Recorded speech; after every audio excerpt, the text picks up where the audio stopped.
Transitive verbs. So transitive verbs. Transitive verbs are verbs that transfer the action from the subject, the person or thing that does the action, to an object. The thing that has the action done to it. The thing that receives the action. Some examples. She ate the pie. Okay, so this verb, ate, is a transitive verb. And it transfers the action from the subject, she, to the pie. She ate the pie. So the action is transferred to an object. Subject, transitive verb, object. I love you. So love is a transitive verb. It transfers the loving from I to you. Sounds sweet, doesn't it?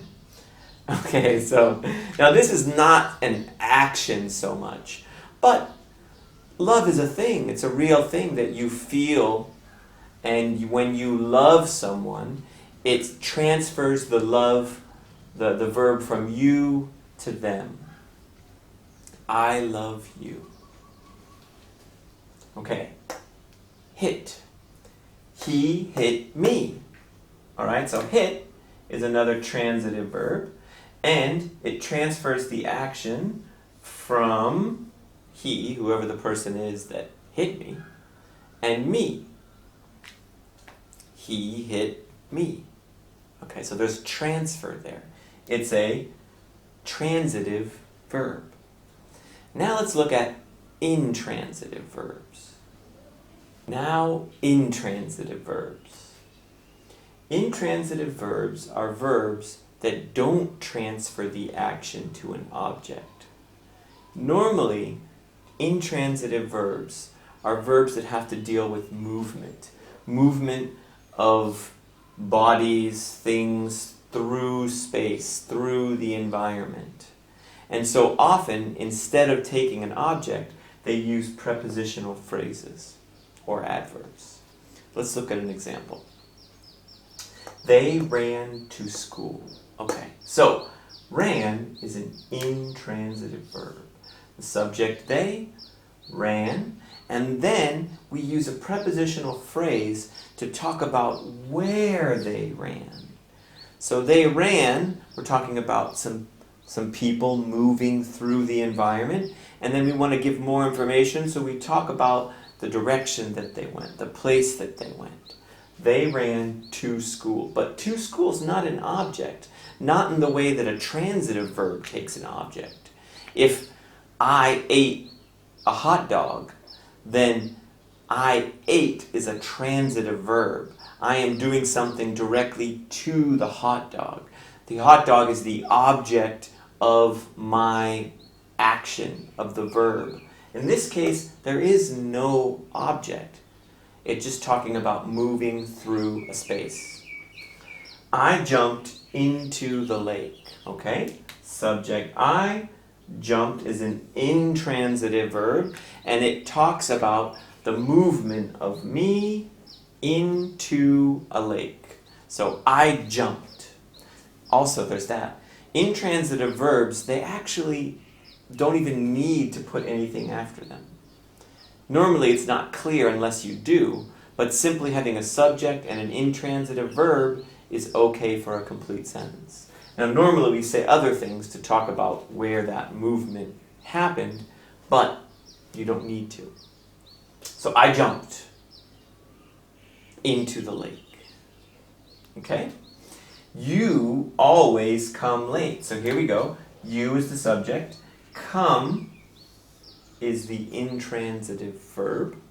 And late and always both are adverbs that talk about come. They're both describing the verb, the intransitive verb, come. You always come late. Now, when I say that intransitive verbs often talk about movement through an environment or through a space, they don't always do that. Or sometimes it isn't so clear. that that's what they're doing. But often enough, if you see a verb that talks about movement through space, it's probably an intransitive verb, and therefore will not take an object, a direct object, like a transitive verb. Let's look at some tricky situations where it's not clear if a verb is transitive or intransitive. So, are these verbs transitive or intransitive? Well, at first glance, run, climbed, walks, they look like intransitive verbs. But let's look again. I run a school. Well, here, run is not talking about movement through the environment. It's talking about being used the same as managing, organizing, taking care of. I run a school. Maybe I set the schedule for the teachers, and maybe I plan some of the lessons, organize the materials, and manage the overall running of the school, manage the running of the school. So in this case, it's not used the normal way you would use the word run, but is instead sort of like the verb manage. I climbed Mount Everest.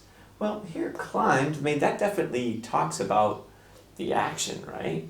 So why is that being used as a transitive verb? We have a subject, we have a verb, and then it looks like an object, right? Sure, that's what it is. Well, it is. It's being used as a transitive verb. And sometimes when we're talking about an accomplishment, a feat, a task that's big and impressive, or something that we've done, we use it as a transitive verb. Like, I swam the English Channel. I climbed Mount Everest. I wrestled a bear.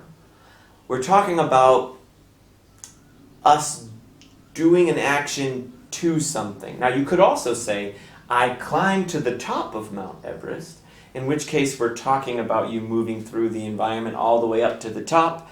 But in this case, it's almost like I did something to Mount Everest. You know, people get to the top and they put their hands up and they say, I won, I beat Mount Everest, or they have an idea in their head like this.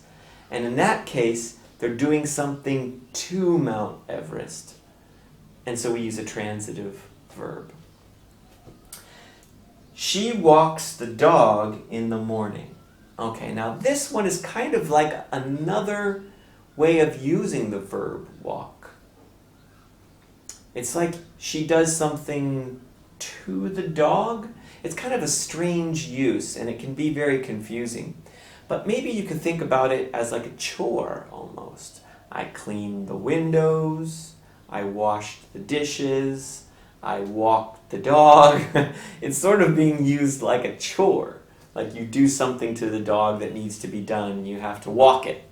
You grab the leash and you walk the dog. And in that case, it's being used as a transitive verb. Now these are kind of tricky, but take a look. You can grab any bit of English and open up to a paragraph and look at the verbs they're using. See if you can find which ones are transitive and which ones are intransitive. Look to see if you can see a subject, a verb, and then see if it's followed by a prepositional phrase or an adverb, in which case it's probably an intransitive verb, or see if it's followed by another noun or a pronoun. In that case, if the verb is followed by another noun or a pronoun, it's probably a transitive verb. I hope you liked this video. Please click the like button, subscribe to this channel, leave your comments in the comments section below, and share this video with anyone who you think would benefit from it. That's all for this video, and see you in the next one.